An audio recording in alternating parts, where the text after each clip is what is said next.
khumuka umakarapa amathaconsela entshebeni yilephu siyaqandula. Namhlanje-ke sibheka udaba lesikhwama esiwundaba mlonyeni esike sathi bandaba mlonyeni isikhashana nje. Isikhwama se-Louis Vuitton esisolakala ukuthi umkhwanazi wasinikezwa wangasideclare leso sikhwama okusho-ke kaPaul O'Sullivan owaziwa kakhulu-ke ngendaba zo-forensic nani noma ngabe kungaveli imlando-ke othintekayo wakhe ne-forensic, kodwa kuthiwa cha O'Sullivan usebenza nge-forensic nani, kodwa sithatha lolu daba lakhe lesikhwama se-Louis Vuitton. Sithembe ukuthi namhlanje-ke lolu daba lolu-ke lingene ethuneni-ke lingene lifike lalala-ke namhlanje-ke ngoba-ke cha ukaNdongo kaMkhwanazi uyiphendulele-ke na ethoswa kwi-ad hoc committee u-Honorable Thulani Shongo MK Party embuza ngendaba yesikhwama se-Louis Vuitton ngenxa yey'nsolo ezenziwa uyena O'Sullivan evele kumabonakude. So-ke namhlanje-ke sinikeza lelo thuba-ke lokuthi-ke ayiphendulele uNdonga. Okubuhlungu-ke uNdonga-ke hhayi cha angazi ngokubuhlungu okumnandi uqhamuka namanye-ke amagama-ke besingalindeleke abantu abavelayo okuyena muntu owathola lesi sikhwama.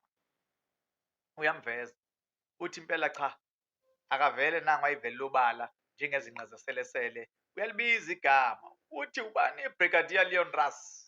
Hayi ziyatetema ngempela-ke manje esikutholayo manje-ke uyakuveza uNdonga-ke ukuthi-ke cha ngenkathi behamba bebe-5 or 6 okukhona no-General Masemola bekhona bese kuba khona-ke uBrigadier Leon Ras. Kuyena-ke undaba mlonyeni kule nkulumo kaMkhwanazi oyivezayo ukuthi-ke cha uLeon Ras uyena yedwa owathola isipho sesikhwama se-Louis Vuitton. Singakhohlwa-ke ukuthi-ke khona-ke into exhumanisa uBrigadier Leon Ras noPaul O'Sullivan okuyi-forensic. Ya boke ngathi impela-ke ama-forensic bobabili. So okutshengisayo ukuthi-ke le information uPaul O'Sullivan anayo ayiqhamuka nayo iyikhwama nani i-information okungenzeka kube uyithola kuBrigadier Leon Ras ukuthi sanikezwe iyikhwama. Okay, ngake sithi-ke yena ngoba uyena wasideclare yena yedwa kusho ukuthi ngokwakhe wazitshela ukuthi nalabo abanye bazithola njengaye ngoba-ke nabo abazange bambone ngenkathi esinikezwa. So naye-ke kusho ukuthi ngokwakhe ubona ukuthi nokusho ukuthi nalaba bayithola ezabo iyikhwama so bayifihla bangazideclare. Okufanele sikhumbule-ke lesikhwama okukhulunywa ngaso-ke njengasisho uNdonga uthi esi-flashback kusho ukuthi siyisikhwama sabantu besimame. Yingakho-ke uSullivan ekhomba ukuthi probably usinikeze unkosikazi wabo basinikeze amakhosikazi wabo. Kodwa-ke manje okungiqedayo kule nkulumo-ke u-O'Sullivan babili abantu akhuluma ngabo la. Ukhuluma ngomkhwanazi noMasemola. Why interested kuMasemola nomkhwanazi bekhona abanye bebehamba nabo uthi umkhwanazi they were 5 or 6 of them. So how come u-O'Sullivan edile nanto bawu-2? Shuthi lapho abantu singasho sithi abona abantu abaclean abafuna ukuthi abakwi-operation babangcolisa ngoba beyingozi kubona. So-ke ukuvezile-ke umkhwanazi ukuthi esakwi-task team ubuqhamuka ama-invoice ey'mali ey'nkulu engaka amamiliyoni okubonakalayo ukuthi bezisetshenziswa ukuthenga yena uLeon Ras okuyena owathenga ama-drone abizayo akhosta amamiliyoni ngaphandle kwethenda. So kuyasitshengisa-ke ukuthi-ke njengamanje-ke umkhwanazi use-expose omunye umuntu engicabanga ukuthi umkhwanazi uyabona naye ukuthi nangu lo muntu okuyena otshele u-O'Sullivan ngale ndaba. So naye-ke uthi no, I'm pulling back no punches. I'm punching straight ebusweni. Shaya ama-uppercut, middle cut, lower cut ziyakhala manje. Indoda iwaphansi. Sesinomuntu-ke manje Leon Ras uyena-ke umuntu ofanele atholakale kachaze ngayo wonke lama-spending nokuthi kwenzeka kanjani ukuthi yena yedwa aphiwe isikhwama se-Louis Vuitton. Uqhathwe-ke uPaul O'Sullivan engicabanga ukuthi bona bebethi bakha isitori sokulimaza okaMkhwanazi kanti-ke bayigwaza ngowabo umkhondo. Injalo nje. Brigadier Leon Ras from Forensic. She's the one who was always, when I was in the task force, I was receiving a lot of things that she was buying for research that cost millions of rand without tenders. She's the one who was bringing these things. The drones were the first to have drones bought by her. It cost millions without going through tender because she was doing that job at Forensic. And the pair of them came back with what do you call it? Louis Vuitton. It's a very expensive ladies' handbag. This Louis Vuitton has a history. Your view, uma kukhulunywa ngawe nebag ye-Louis Vuitton. She received a gift of a bag, Louis Vuitton. They probably gave these bags to their wives. Brigadier Leon Ras, she was with us on that second trip.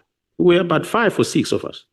On our return, allegedly, from what I hear, is that she received a gift from someone. We are there for a week. When we part ways, you go to the hotel, you don't know what the person does. Others go shopping and this and that. Apparently, she received a gift of a bag, Louis Vuitton. They say it's a clash bag, from what I'm told. She comes back, she declares that. But none of us are declaring anything because we're not getting anything. It is the case based on that to say there were Louis Vuittons that Leon Ras declared, the others didn't declare.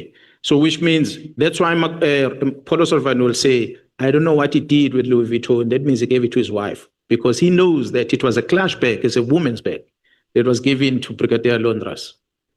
The rest of the men that were there, myself, I know I didn't get anything. So when the story went out, I asked the National Commission, I said, what is the story about this Louis Vuitton? He said, no, they approached him to ask him about it, but there was no Louis Vuitton. To date, nobody has ever come to Mkhwanazi to ask questions about it. But Mkhwanazi is out there in the media. So this goes to show that it was a fight bag that I believe come from people that were disturbed on their business. On one side, for honorable members to know, the price of it cannot be the same as the price of a bottle that you buy in South Africa. If this bottle comes from abroad, there's taxes and everything that is going to make the price of this expensive. So it was a given that vest is going to be expensive simply because it comes as a complete unit. I wish I can present it before you so you can compare both. I'll invite the Portfolio Committee of Police to tell us to bring that bulletproof vest, old one, and that we found that site. Bring the ballistic report, the member that was there, to show the difference between the two. I'm glad today these companies are starting to make the very same light plate, thanks to us introducing that. But I can say to date, we are still on ceramic. So I'll be we are still buying from the same companies. So I'll be wasting my time asking you ukuthi bekune 100,000 kuleyo bag le because there was never a bag. So they talk about the clash bag. I don't even 100,000 rand. How does it even get to that clash bag? So you can see it's a story that was just made up. Makes sense. Unfortunately, people that shared with Mr. Paulo Sullivan, he then believed that this is the fact. Ningakhohlwa ukusubscribe. Please like our page ni subscribe. Siyabonga.